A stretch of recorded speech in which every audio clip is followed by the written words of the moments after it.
Bienvenidos. El día de hoy los invitamos a que nos acompañen. Queremos hablar de un tema que está generando mucho ruido, mucha preocupación, los cambios fiscales que entran en vigor este año. Queremos saber cuáles son y cómo nos van a afectar. Para ello hemos invitado a 3 especialistas a los cuales le damos las gracias por acompañarlos. Quiero dar la bienvenida a Rodolfo Flores, que es especialista y consultor en temas fiscales. Rodolfo, bienvenido. Muchas gracias. Gracias a ti. A Javier Villegas, que es analista y director de la revista Correo. Javier, bienvenido. Gracias, Marco, por la invitación. Encantados. Y también tenemos con nosotros a Rodolfo Durán, que es presidente del Colegio de Contadores Públicos de Sonora. Rodolfo, bienvenido. Muchas gracias por la invitación. Gracias. Rodolfo, te quisiera primero preguntar cómo está el andamiaje de los impuestos, de las contribuciones, los derechos aquí en México. ¿Qué se cobra y cómo se reparte entre las 3 instancias de gobierno? Ese es algo muy interesante. Esto es el federalismo fiscal. Sí. Y básicamente tenemos que partir que cada parte del gobierno, la federal, la estatal y municipal, tiene impuestos y tiene contribuciones a cobrar. Okay. Y lo importante es primero ver cuáles son los importantes a nivel federal, que básicamente es impuestos sobre la renta, IVA, IEPS. Y a nivel estatal, el impuesto de nóminas, y a nivel municipal, predial y traslado de dominio. Entonces, ¿por qué es importante conocer sobre esto? Porque en México hay un gran pacto, como lo hemos visto en otros análisis aquí en el programa, en el cual los 2 impuestos más importantes, uno a lo que son las utilidades y propiedades de la gente, que es el impuesto sobre la renta, otro al consumo, que es el IVA. Y estos 2 impuestos tan importantes en México, que es básicamente el impuesto de la renta representa más del 31% del presupuesto total federal. Casi la tercera parte. Casi la tercera parte. El IVA el 17%. Entonces, hay un pacto federal en el cual se crea un gran fondo federal y se reparte el 20% de ese fondo general se va a los 32 entidades federativas y a los más de 2.500 municipios. Y entonces lo que pueden cobrar los estados es el impuesto estatal y el impuesto municipal. Por eso es tan importante cuando se presentó ahora en el mes de septiembre la propuesta fiscal, el paquete fiscal, ver cómo venían los cambios para impuestos de la renta y IVA, porque básicamente estamos hablando cerca del 40% de los recursos que van a obtener pues, los 3 niveles de gobierno. Así es. Y comparativamente, Rodolfo, con otros países en México, ¿se cobran más o menos impuestos? Fíjate que el sistema fiscal se ha ido enfocando mucho a ir a hacer la revisión con cuestión de electrónica, o sea, hacer facturas electrónicas, hacer revisiones electrónicas. Las modificaciones fiscales que están presentando para este año es ir amarrando lo que son las redes, pero no se ha logrado que con respecto al PIB tengamos una recaudación a nivel federal importante, ni estatal ni municipal. ¿Por qué? Porque hay mucha economía informal. Claro. La economía informal es la que tenemos que ir viendo que se sume a ese esfuerzo. O sea, estamos hablando de una actividad económica que no está contribuyendo a través del pago de impuestos. Ni a nivel federal, ni a nivel estatal, ni a nivel municipal. Por eso es que las reformas en cuestión financiera y en cuestión fiscal van encaminadas hacia ese sector y revisando y encauzando la economía por medio de lo que es la tecnología. Rodolfo Durán. El otro tema es que la Secretaría de Hacienda, a través del SAT, del Sistema de Administración Tributaria, ha ido mejorando y cada vez tiene mayores elementos para cumplir su función, y mucho tiene que ver con el uso de la tecnología, ¿no? Hoy más que nunca se tiene prácticamente controlado, digamos, toda la operación de la economía, ¿no? Así es, en efecto. Para la fiscalización actualmente se basan en toda la tecnología, en las bases de datos que los contribuyentes les aportamos a través de diferentes mecanismos, como son los certificados digitales por internet, como son el envío de la contabilidad por Internet y algunas otras obligaciones de tal suerte que ellos ya conocen el historial de cada uno de nosotros los contribuyentes. Y por otro lado, ya tienen los ingresos, tienen los gastos y pueden estar en un momento determinar cuál es la base gravable de cada uno de nosotros. Si esto lo comparan con las declaraciones que hacemos mes con mes o las anuales, pues van a encontrar muy fácil aquellos parámetros en que se detecte que hay alguna discrepancia entre la información que ellos tengan con la que el propio contribuyente tiene. En ese momento van a ejercer sus facultades de revisión, primero con una invitación, si se llega a aclarar cuál es la observación que está haciendo el SAT y realmente no opera, pues en ese momento se concluye. De lo contrario, pues seguiría la autoridad ejerciendo sus facultades fiscales. En pocas palabras, el SAT prácticamente conoce todos nuestros movimientos. Es muy difícil poderles falsear o engañar o omitir información, ¿no? Es una nueva realidad que tenemos. Actualmente es la realidad que estamos viviendo. Ya ahorita no podemos ya decirle o diferirle de alguna manera el pago de los impuestos. Ellos ya tienen toda la información. De antemano ya saben qué es lo que recaudaron cada contribuyente y sobre la base que debe de pagar. Esto es bueno saberlo porque ya se acabaron aquellos tiempos donde se podía jugar un poquito pensando en que se le podía no informar correctamente. Hoy tiene la autoridad toda la información, así que más vale entrar a la formalidad y ser en ese sentido, ser totalmente correcto. Nos conviene a todos, ¿no? Así es, en efecto. Voy a comentar una anécdota. La semana pasada uno de mis clientes se me acercó y me dice, oye, es que yo tengo mi cuenta fiscal y tengo mi cuenta bancaria. Y le dije, oiga, don Pedro, por favor, ya no hay cuentas fiscales ni cuentas bancarias, ya todos tienen conocimiento del SAT, le da información a través de la Comisión Nacional Bancaria, los bancos tienen la obligación de reportar, tenemos que hacer declaraciones de operaciones relevantes, la ley de lavado de dinero nos está obligando también a informar, ¿cierto? Entonces ya nos tienen realmente, el SAT tiene toda la información. Así que bienvenidos a esta nueva realidad. Así es. Javier, los impuestos son importantes porque ayudan a financiar los gastos que requiere un gobierno y una sociedad. Las escuelas, el sistema de salud, la seguridad, las carreteras, etcétera. Y siempre hay una presión entre la cantidad de lo que se recauda y los gastos que se generan, ¿no?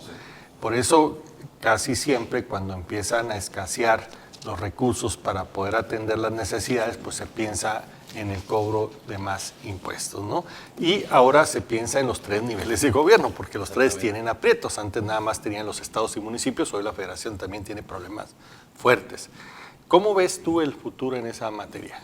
Fíjate, muy interesante y muy complicado por el hecho de que mientras no crezca la economía, es más difícil que se puedan obtener ingresos.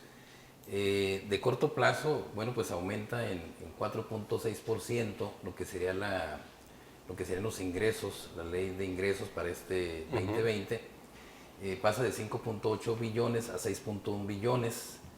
A mí me llama la atención que pues nos estancamos en la economía. Claro. Es decir, estamos en 0.0%. Digamos, esa previsión de ingresos está con una previsión de crecimiento económico cercano al 2%. Sí. Es en promedio 2%, de 1.5 a 2.5%. O sea, quiere decir que si crecemos menos, esa cantidad va a bajar. Que es muy probable. Entonces, y afecta también los gastos del gobierno, ¿no? Sí, definitivamente, y es lo que es el gran freno que tiene ahorita el sector público federal, porque como están las condiciones de que hay mucha incertidumbre por el lado del empresario, pues difícilmente se esperaría que salgamos, si no es del 0.0 de variación para este año, que hay otros que lo ubican en punto 0.3 abajo. Entonces va a estar muy difícil de que se tengan más ingresos. Según estimaciones, esta que comentábamos ahorita de Hacienda, de 1.5 a 2.5, promedio 2%, hay otras estimaciones que le dan no lo apoyan muy bien, al grado que dicen que vamos a crecer abajo del 1%, si crecemos. Yo traigo un análisis también de que regularmente en los primeros años de gobierno hay frenos, pero no hay frenos al grado de que te caigas al piso. Haciendo un análisis desde Ruiz Cortines del 52 para acá, 1952 a la fecha, pues se ve que todos han bajado. Lo único que ha subido porque estaba la economía muy, muy mal y que la logró subir en su primer año, en el siguiente gobierno fue Carlos Salinas de Gortari. Pero de ahí para acá, bueno, todos han caído, pero el caso en esta ocasión, el caso de López Obrador, es que nos fuimos a cero, o abajito de cero, y siendo que Estados Unidos creció. Entonces, en este panorama complicado el hecho de los ingresos fiscales. Exacto. Es muy probable entonces que no se dé ese crecimiento del 4.6% que les comentaba en un principio, que si descontamos la inflación para hacer un crecimiento sólido en el supuesto de que se dé, pues estaríamos hablando de que nada más sería un crecimiento del 1.2%, pero en resumen, necesitamos que la economía crezca. Así es. Y si eso no es así, pues va a haber presión también en los estados y los municipios para buscar allegarse de más recursos, ¿no? Sí, definitivamente. Ese es un gran problema. Muy bien, estamos hablando de los cambios, las reformas fiscales en el 2020, cómo nos van a impactar, cuáles son estas. Regresamos un momento más con ustedes. Muy bien, estamos regresando para hablar sobre el tema de los cambios fiscales en este año.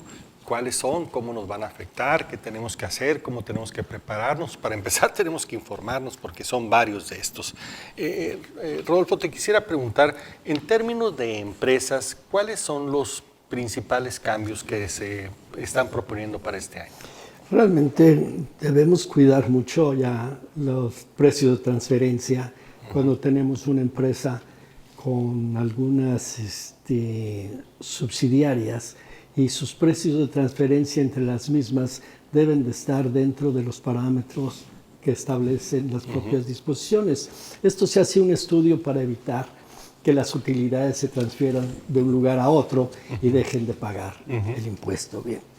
Por otro lado, actualmente la economía nos está diciendo que hay cambios fiscales, pero van encausados a desconocer ciertas prácticas nocivas que erosionan el impuesto sobre la renta y también el impuesto al valor agregado, de tal suerte que inclusive en el impuesto al valor agregado se dio el caso que se tuviera que haber devuelto dinero por parte de la Secretaría de Hacienda cuando no era procedente. Y eso lo tenemos en las facturas apócrifas, las operaciones reportables también en planeación fiscal, que es otra de las obligaciones que van a tener tanto los asesores fiscales como las empresas. Al reportar las planeaciones fiscales, pues ya está sabiendo el SAT qué es lo que estamos haciendo. Van a tener un plazo, se van a poner a consideración los esquemas reportables ante el SAT, y resolverá en 60 días si es correcta o no es correcta esa planeación.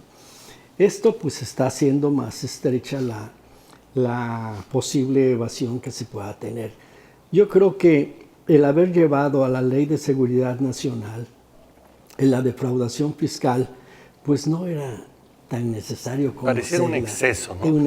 Es un exceso desde mi punto muy personal de vista, puesto que no es lo mismo el dejar de pagar que privar a alguien de la vida, así como la delincuencia organizada lo hace. Ahora, hay ciertos mecanismos también, como la transferencia de pérdidas, cuando entre una empresa ganadora le traspasa a una empresa perdedora de subsidiaria o del mismo grupo sus utilidades con el único fin de amortizar las pérdidas y dejar de pagar el impuesto. Esto también se ha visto porque a través de los tiempos se han creado empresas perdedoras, básicamente. Sí. Entonces, esta es una de las evasiones que van a hacer. Independientemente de eso, la carga administrativa fiscal en las empresas se va a venir a repercutir en la administración de las mismas. Vamos a tener mucho cuidado en vigilar nuestro buzón tributario, porque a través de eso nos van a informar el SAT todas aquellas cuestiones que él quiera saber de nosotros o notificarnos. Y este buzón revisiones. tributario es un buzón en Internet. Es un buzón en Internet y únicamente es de 2 vías. Contribuyente, SAT contribuyente. No van a tener acceso ninguna otra persona que no sea la autorizada previamente al dar de alta el buzón. ¿Y cómo le van a tributario. hacer si solamente el 60% de los mexicanos tiene acceso a Internet? Bueno, lo que pasa es de que estamos hablando ya de determinado número de empresas. Entonces, cuando enfocamos la recaudación, pensamos siempre en empresas. Las empresas grandes son las que aportan más la Claro. recaudación. Entonces, Se van a enfocar a ellas. Se van a enfocar a ellas. Y a las personas físicas con actividades empresariales que sí también tienen acceso. Quedarán afuera aquellas todas actividades que no tienen realmente Internet. Pero hemos visto en nuestra sociedad que inclusive hay personas que ya traen su teléfono y le marcan a Uber. Automáticamente tienen el servicio del taxi. Claro. Entonces, realmente la cobertura del Internet yo espero que vaya creciendo en general en la población mexicana para que puedan estar cumpliendo con todo. Claro. Yo también con todo espero que el eso. gobierno mexicano Así haga es. valer su responsabilidad y le dé mayor acceso a los mexicanos a Internet, que sería bueno, Así sería es, parejo. ¿no? sería Hacerlo parejo el por- piso. Por lo Sí. mismo. Rodolfo, ¿cuáles otros cambios se van a aplicar en las empresas durante este año? Mira, para las empresas, como lo vemos desde nuestro despacho, la reforma trascendente es sobre las outsourcings. Ese viene un control muy fuerte sobre todas esas operaciones, que a lo mejor cuando se originan el prestar ese servicio de nómina, pero de gente profesional, para que las empresas pudieran estarlos reemplazando inmediatamente, pero se ha ido pervirtiendo, Exacto. es decir, haciendo como estrategias fiscales, sin ser estrategias fiscales para pagar menos impuestos. Entonces, el control de outsourcings, el informar de las estrategias fiscales, el buzón tributario y la fortaleza que cada vez tiene en cuanto a software, en cuanto a tecnología, la unidad de inteligencia financiera de Hacienda, el control fuerte que viene es sobre eso. La temida unidad de investigación financiera, ¿no? Así es. Y tiene todos los datos. Mira, lo que comentaba ahorita el contador, el presidente del colegio, de que los estados de cuenta, ya prácticamente viene siendo un Sí. CFDI que le informas a la Secretaría de Hacienda. Entonces Hacienda en su software tiene cuánto facturó la empresa, a quién le facturó, cuánto entró de efectivo, quiénes son sus socios, porque todo lo que tengas que notariar, también haces un CFDI. Entonces tiene un espectro total de control de cómo se están moviendo las empresas y las personas físicas. Entonces yo veo desde el punto de vista financiero fiscal, lo trascendente es el control de outsourcing, con un control muy fuerte y con un seguimiento muy fuerte por parte de la UIF.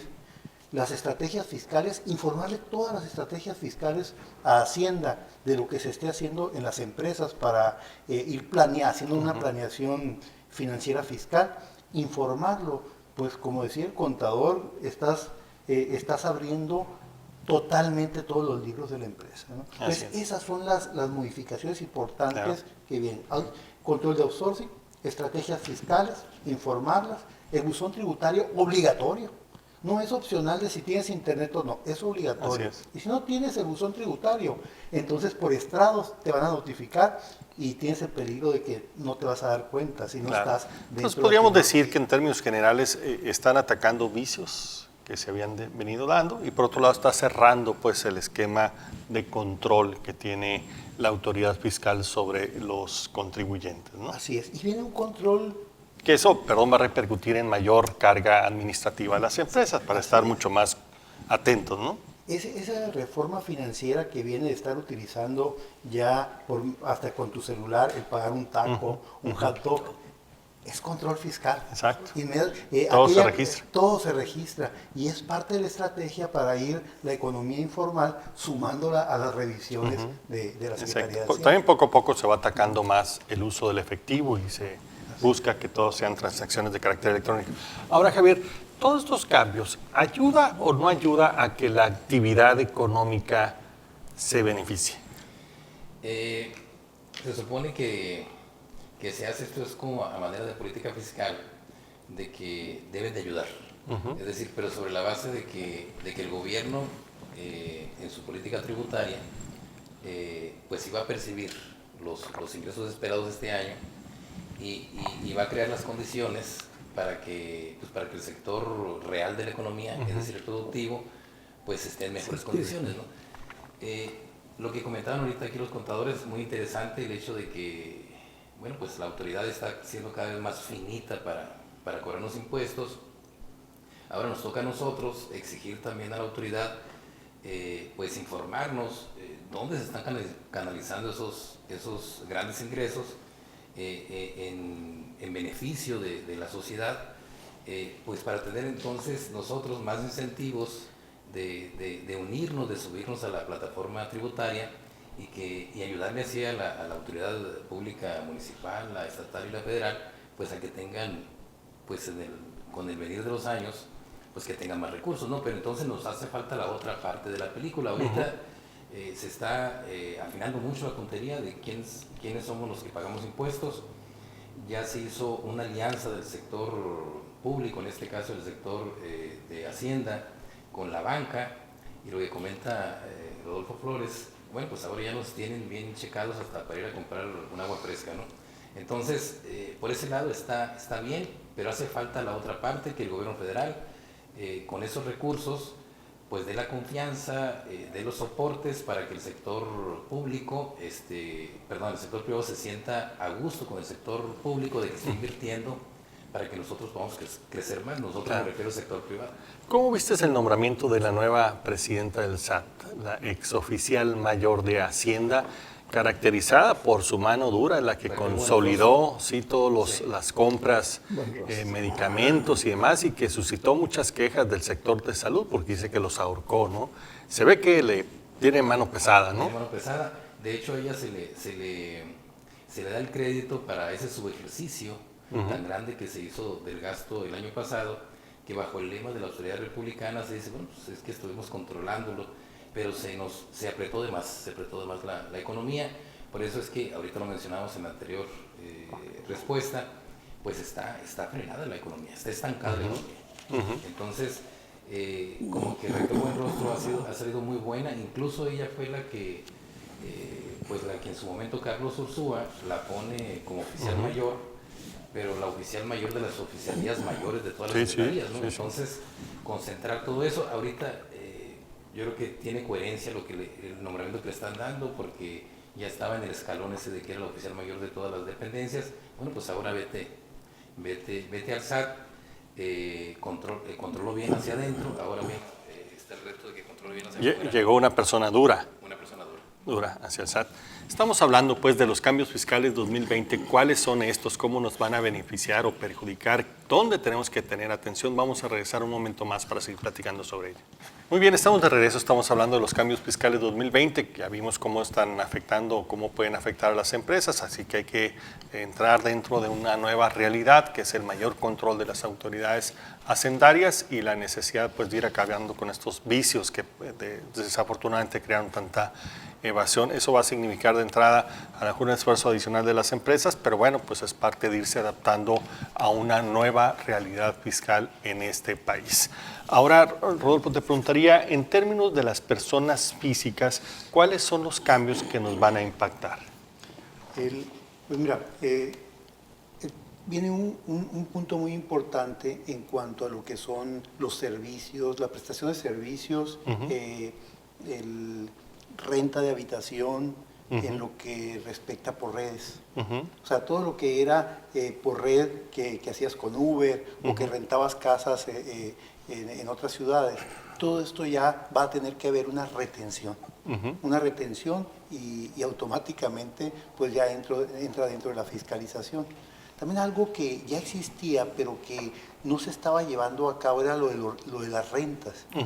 Lo de las rentas en las que independientemente, las rentas siempre tenías que emitir un documento fiscal, ¿verdad? Pero te ibas a juicio y pues resulta que no había facturación sobre esos puntos. ¿Qué quiere decir? Que era una economía informal. Ahora en esta reforma viene algo muy específico.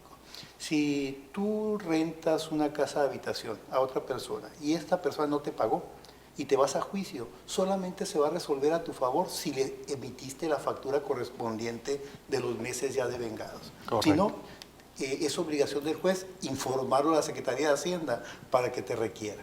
Ahora dirías, oye, si no te han pagado, ¿cómo vas a facturar? Hay que recordar que es persona física y facturas, y hasta cuando te pagues haces el complemento de factura para hacer el registro correspondiente. Entonces, todo esto es ir haciendo amarres sobre puntos finos en lo que son los ingresos de las personas físicas. Entonces, va mucho al control de los ingresos que se están manejando por Internet, va el control a lo que son rentas, el outsourcing es otro también, un control a personas físicas. ¿Por qué? Porque el outsourcing, dentro de sus malas prácticas, lo que hacía era pagarle un mínimo a los trabajadores y no pagar impuestos, y tenías un subsidio. Exacto. Entonces, con este control sobre las outsourcing, pues van a tener que pagar de acuerdo al servicio que estás efectuando.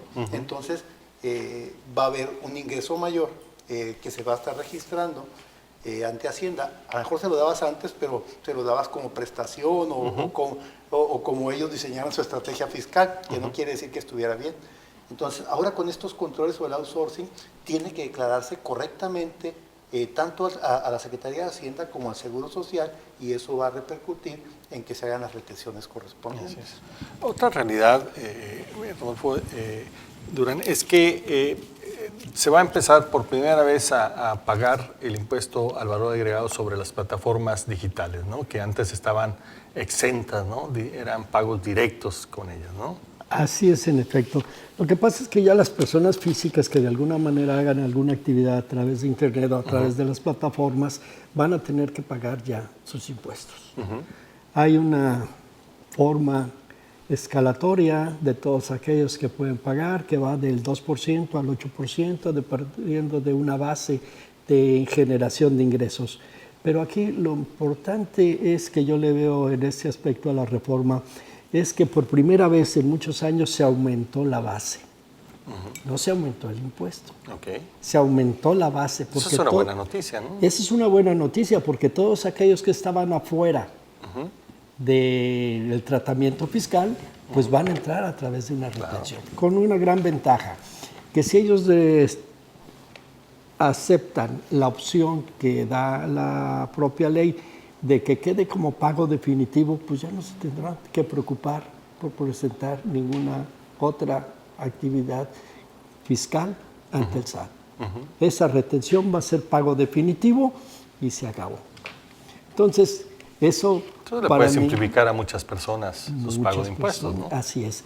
Por ejemplo, las gentes que trabajaban por esas empresas que a través de Internet ofertaban servicios, ofertaban productos, pues van a caer en esto.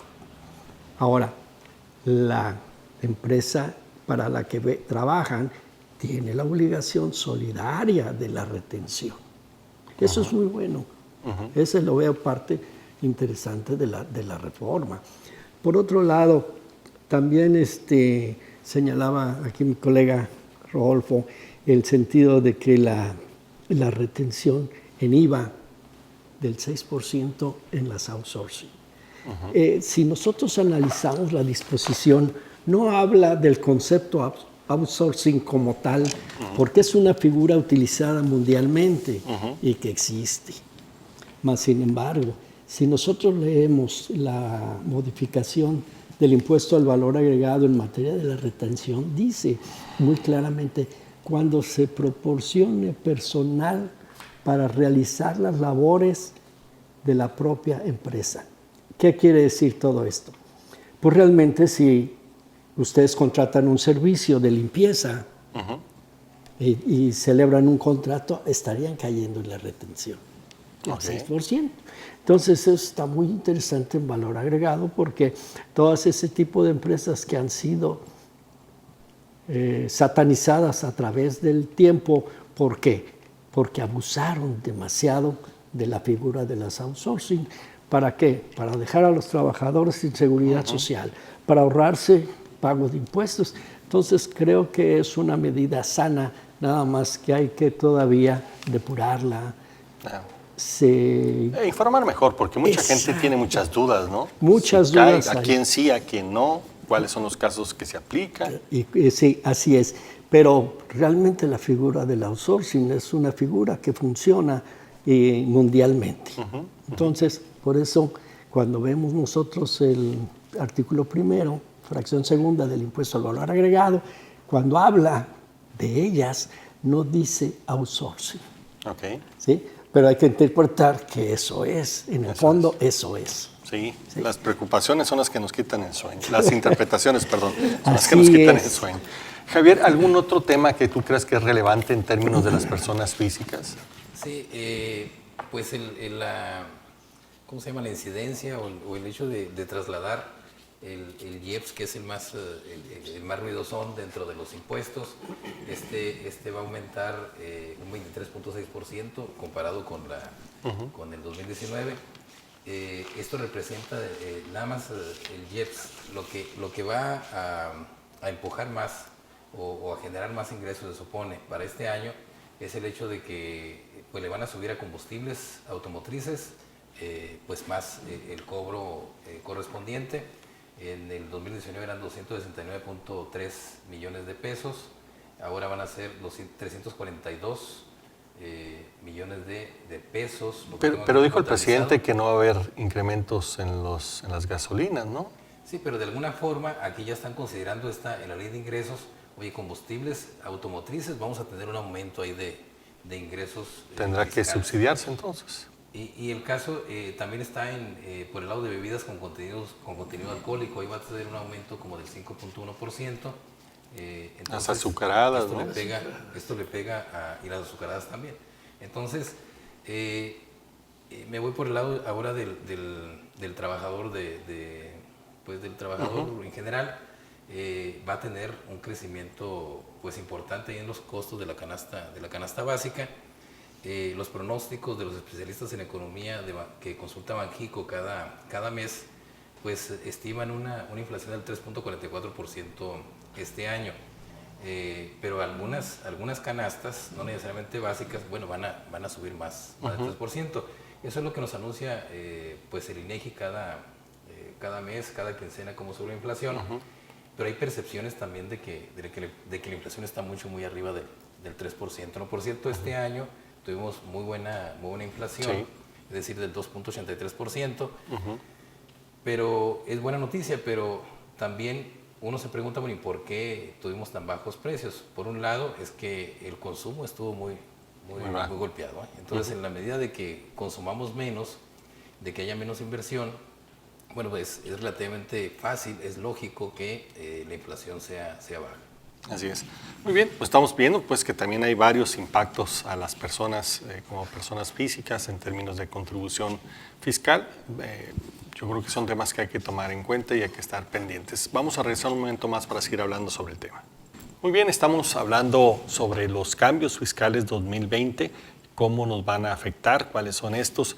Yo te quisiera preguntar, Javier, en términos generales, ¿cuál es tu valoración sobre estos cambios? ¿Crees que estamos avanzando, estamos obstaculizando la economía, es un proceso de transición, resuelve lo federal, pasa el problema a lo local? ¿Cuál sería tu valoración en términos generales de lo que estuvimos platicando?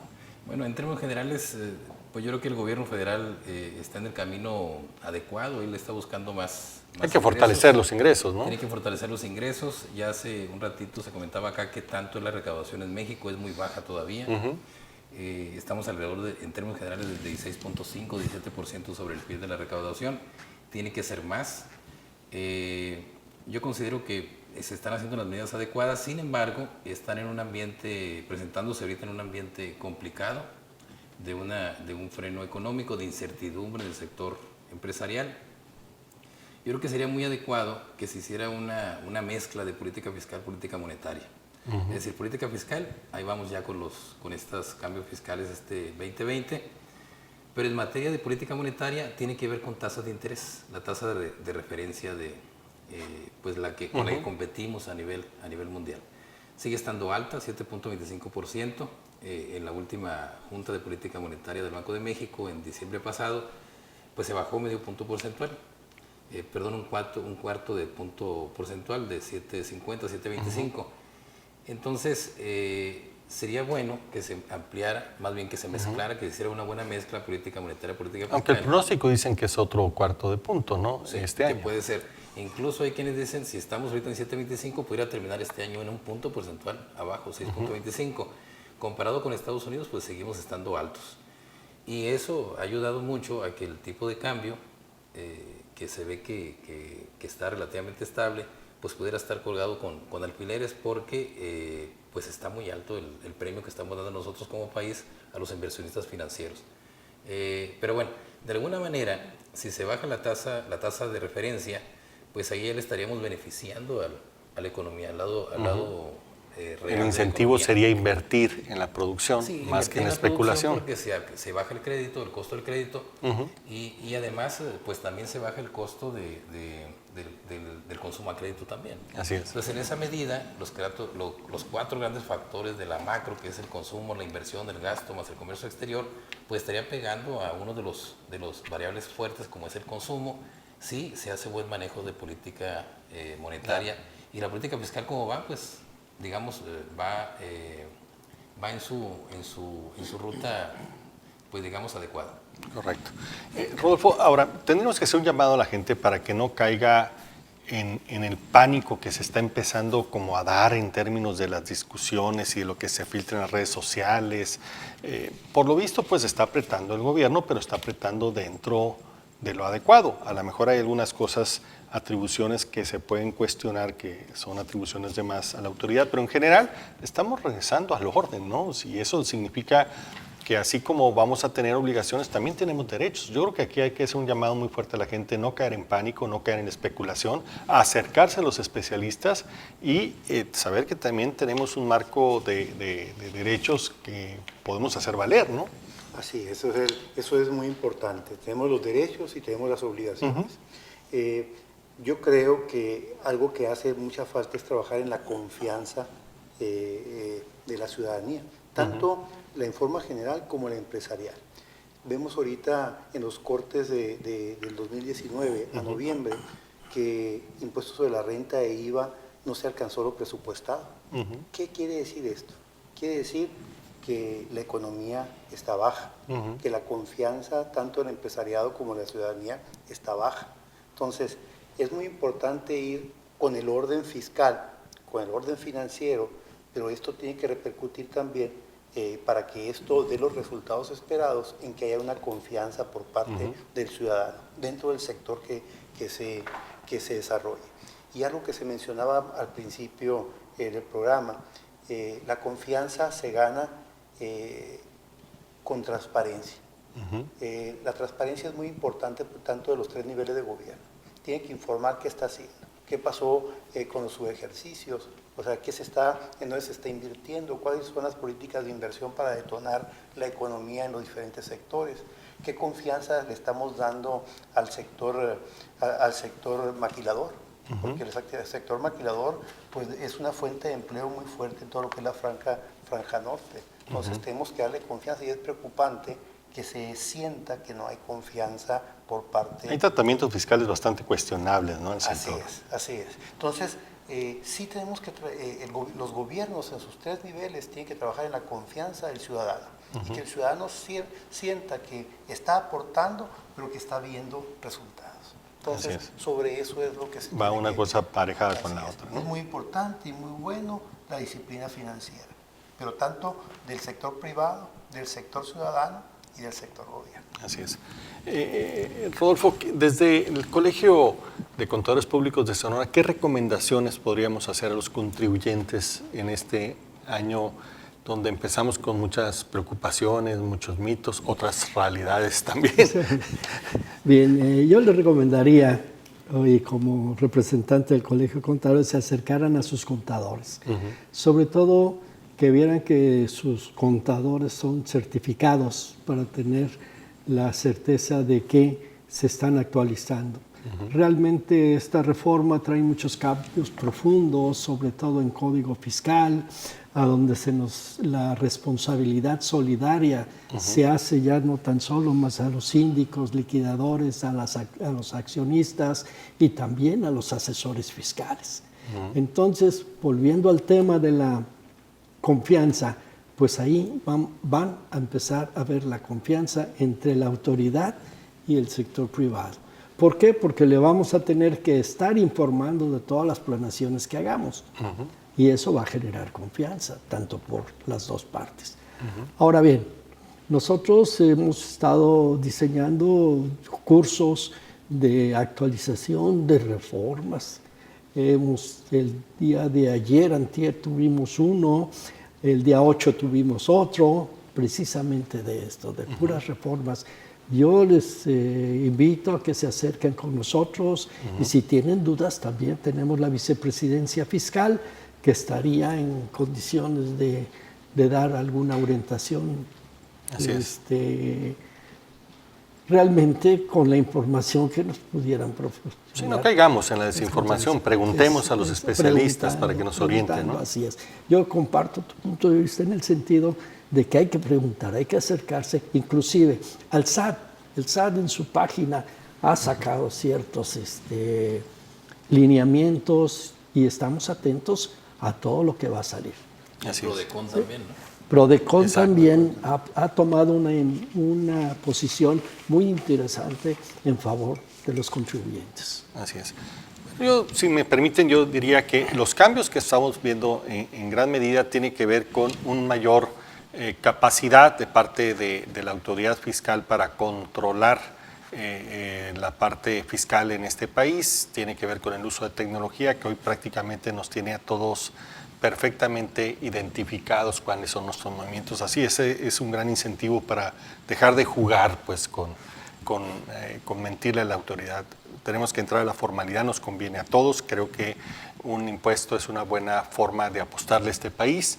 También, como bien comentó ahorita Javier, tiene que ver la contraparte, como bien lo dice Rodolfo, de informar a la autoridad en qué se están utilizando, cómo están llegando esos impuestos, cómo se están recaudando, cómo se están ejerciendo, si hay superávit, si hay déficit. Tiene que ser totalmente transparente. Y lo más importante, que en esta transición a un digamos, un sistema fiscal mucho más estricto, tenemos derechos y obligaciones y es importante acercarnos a los especialistas y no estar especulando ni cayendo en los mitos ni siendo parte pues, de estas cosas que a veces se suelen compartir sin ninguna base. Creo que hay apertura por parte de la autoridad y tenemos especialistas muy solventes. Afortunadamente aquí tenemos los ejemplos en esta mesa que vale la pena que se acerquen pues, para ejercerlos. Bienvenidos a una nueva realidad que es donde todos ponemos, ¿no? Y esperemos que igual que pone la sociedad, lo ponga también el gobierno para generar la confianza que se requiere y que sigamos creciendo. Rodolfo, muchas gracias. Muchas gracias, Marco. Rodolfo, muchas gracias. Muchas gracias por la invitación. Javier, muchas gracias. Gracias. Aquí los esperamos en la próxima emisión.